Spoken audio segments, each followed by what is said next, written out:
Do you know how a quiet religious sister, weakened by years of incurable illness, reached the limits of medicine and found herself standing with nothing left but trust alone? In an age when doctors could offer no hope, a fragile woman walked toward a place of prayer, not seeking a miracle, but surrendering her life into God's hands. What happened next unfolded in silence, tested by science, discerned by the church, and remembered as a sign of grace beyond explanation. This is the story of Sister Eugenia. Before beginning, drop an Ave Maria in the comments, like this video, and subscribe for more stories of Our Lady. Don't forget to share it so others may discover this story and be inspired to live holier lives. Chapter 1. Sister Eugenia and the World She Lived In. Sister Eugenia, born Marie Mabille, lived a life that history almost forgot. She was not a founder, a visionary, or a public figure within the church. She was a simple religious sister, faithful in small duties, content to remain unseen. Her vocation unfolded quietly, shaped by obedience and trust, reflecting the hidden lives of countless souls whose holiness grows far from recognition or applause.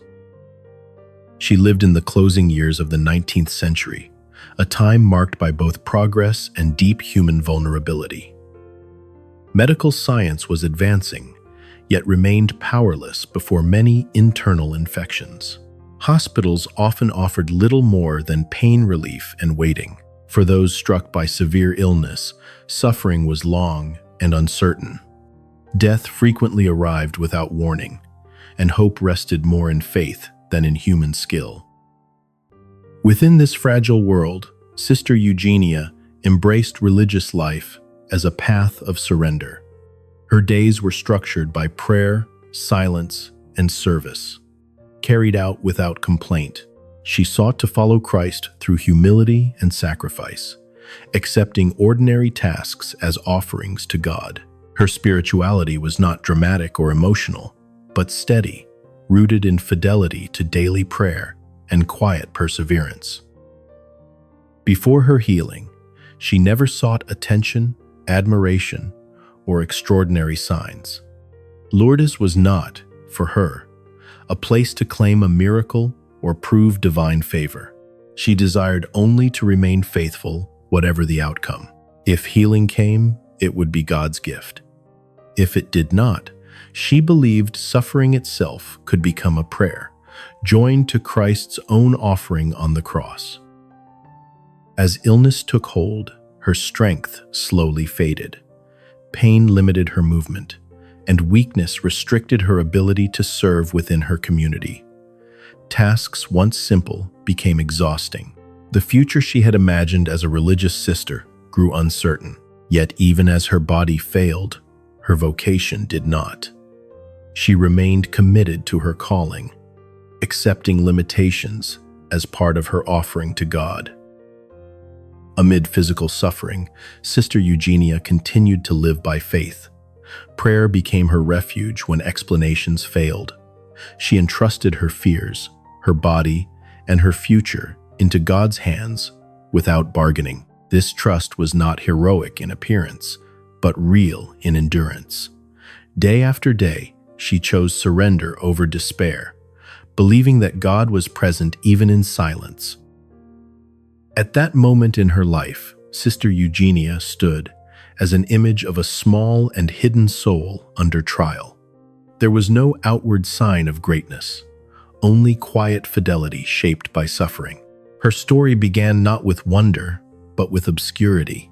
It was precisely within this silence that grace prepared to reveal how God works through humility, patience, and unseen faith. Chapter 2. A Grave Illness and the Judgment of Medicine. Sister Eugenia suffered from a severe infection deep within the pelvic region, an illness that developed slowly and persisted over many years. At first, it appeared as localized pain, but gradually it spread, weakening her entire body. In an age when internal infections were poorly understood, such illnesses often advanced unchecked. What could not be seen from the outside quietly consumed her strength, turning each day into a struggle for endurance. The disease included a deep abscess hidden within her body, along with internal fistulas that continually fed the infection. These internal wounds prevented healing and drained her physical energy without pause. Her body fought a battle it could not win on its own. Nutrition, rest, and recovery became increasingly difficult as the illness affected essential organs and left her exhausted, fragile, and dependent on constant care. Alongside this condition, Sister Eugenia also developed phlebitis, an inflammation and obstruction of the veins that was considered extremely dangerous at the time. This complication intensified her suffering and introduced the risk of sudden, fatal consequences. Doctors feared the formation of blood clots and rapid deterioration. For patients in such circumstances, phlebitis often marked a turning point toward irreversible decline rather than recovery. Pain accompanied her without relief. Simple movements required effort and brought sharp discomfort. Long nights passed with little rest, as her body resisted sleep. Even prayer, once a source of peace, demanded strength and patience. Kneeling became painful, concentration difficult. Yet she persevered, transforming each moment of suffering into a silent offering, lived faithfully within the limits imposed upon her. Physicians examined her repeatedly, using all the knowledge and tools available to them. Consultations were careful and serious. Over time, their conclusions became increasingly firm. After numerous evaluations, doctors agreed that her illness had progressed beyond the reach of medical treatment. No procedure, medication, or intervention of that era could remove the infection or restore her failing health. Medical science at the end of the 19th century could do little more than manage pain. Treatments focused on easing discomfort rather than curing disease. Temporary relief was possible, but healing was not. The progression of her illness could not be halted. For patients like Sister Eugenia, medical care often meant waiting, enduring suffering, and preparing quietly for an uncertain and fragile future. Ultimately, her condition was judged hopeless and life-threatening. Each passing week increased the risk of sudden collapse or fatal infection. From a medical perspective, there was no path toward recovery, only decline. Yet while doctors reached the limits of their science, another path remained open. In this place of human impossibility, Sister Eugenia entrusted what remained of her life entirely to God. Chapter 3. A Journey of Faith to Lourdes. In a moment of deep human helplessness, Sister Eugenia placed her trust entirely in the Blessed Virgin Mary. When medicine had reached its limits, she did not turn to bitterness or despair. Instead, her heart moved quietly toward confidence. This trust was not dramatic or emotional. It was the simple decision to place her life, her suffering, and her future into the hands of a mother who listens. Her pilgrimage to Lourdes was not driven by the desire for a miracle. She did not travel with expectations or promises made to God. For her, the journey itself was an act of surrender. Going to Lourdes meant accepting whatever God allowed. Healing or continued suffering were equally received. The pilgrimage became a prayer expressed through movement, fatigue, and quiet hope, rather than words. When Sister Eugenia arrived at the grotto of Massabielle, her body was visibly weakened by years of illness. Each step required effort. Each breath carried pain. Yet her soul arrived alert and attentive. She came not to observe, but to pray. Before the rock and the flowing water, she stood as a poor servant before God, aware of her fragility and deeply aware of grace. She took part in the prayers and rituals of Lourdes with humility and silence. There was no urgency in her gestures, no attempt to draw attention. She joined the prayers of the sick, the hymns, and the moments of stillness. Her participation was marked by reverence rather than emotion. In the shared prayer of the church, she allowed herself to be carried by faith larger than her own. Like countless pilgrims before and after her, Sister Eugenia was washed with or touched the water of Lourdes. The action itself was simple, almost ordinary. There was no dramatic sign, no sudden reaction.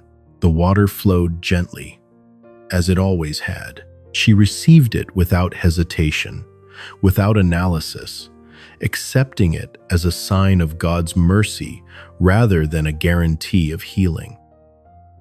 There was no visible surge of emotion or expectation at that moment.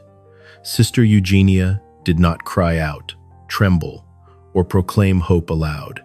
She remained calm, recollected, and interiorly focused. Her heart did not demand a response from God. Instead, she remained open. Whatever would follow, she trusted it would unfold according to God's will, not her own desires. Everything surrounding that moment remained simple and quiet. There were no crowds pressing in, no voices announcing something extraordinary. Lourdes continued its rhythm of prayer, silence, and faith. Within this ordinary setting, something unseen was prepared. Grace moved gently, without spectacle. It was precisely in this atmosphere of simplicity and humility that God chose to act. Chapter 4. Healing and the Discernment of the Church. Immediately after prayer and contact with the water of Lourdes, Sister Eugenia experienced a complete and sudden disappearance of pain. The suffering that had shaped her days and nights for years was no longer present. There was no gradual relief, no lingering ache. The change came quietly, without shock or confusion. In that moment, she did not rejoice outwardly. She simply sensed a deep interior calm, as if a heavy burden had been gently lifted. With the absence of pain came a remarkable return of strength.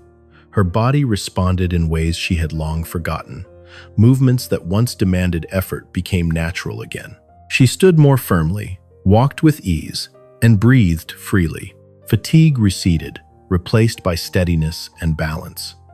Those around her noticed the difference without explanation. What appeared was not excitement, but the simple restoration of ordinary physical life. What distinguished this healing was its lasting nature. The change did not fade with time or return in waves. Days passed, then weeks, and her health remained stable. There was no relapse, no resurgence of symptoms, no hidden weakness waiting to return. Time itself became a witness. The permanence of the healing spoke more clearly than any immediate reaction could have done. Physicians proceeded with careful and repeated examinations. They reviewed her medical history and compared it with her present condition. Signs of infection were absent. The abscess and internal complications that once defined her illness could no longer be detected. Veins previously inflamed showed no sign of danger. Each observation confirmed the same reality. The disease that had once threatened her life had disappeared completely. Despite their careful analysis, doctors could offer no satisfactory medical explanation. No treatment had caused such a reversal. No natural process could account for the sudden and complete recovery. According to the medical knowledge of the time, and even when viewed later, the healing remained inexplicable. Physicians acknowledged this openly. They did not speak of miracles, but they recognized the limits of human science with honesty.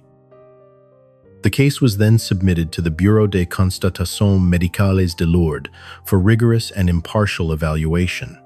Documentation was gathered, testimonies examined, and medical facts reviewed with precision. The process allowed no room for exaggeration or devotion alone. Only verifiable evidence was considered. The question remained clear and demanding. Could this healing be explained by medicine alone, without recourse to faith? After a long and prudent process, the Church rendered her judgment. With restraint and reverence, she recognized the healing as a miracle granted by God through the intercession of the Blessed Virgin Mary. This declaration was not an exaltation of the extraordinary, but a confession of truth. God had acted quietly, faithfully, and freely. What began in silence was now acknowledged with gratitude and humility. Chapter 5. Lessons of Faith and a Prayer with the Blessed Mother. God's action in the healing of Sister Eugenia reminds us that divine power is not confined by medical knowledge or human reasoning. Doctors reached the limits of their science, yet God was not limited by those conclusions. This does not diminish medicine, but places it within a greater horizon. When human skill ends, God remains free to act, always for the good of the soul. True faith is revealed not in demands, but in surrender.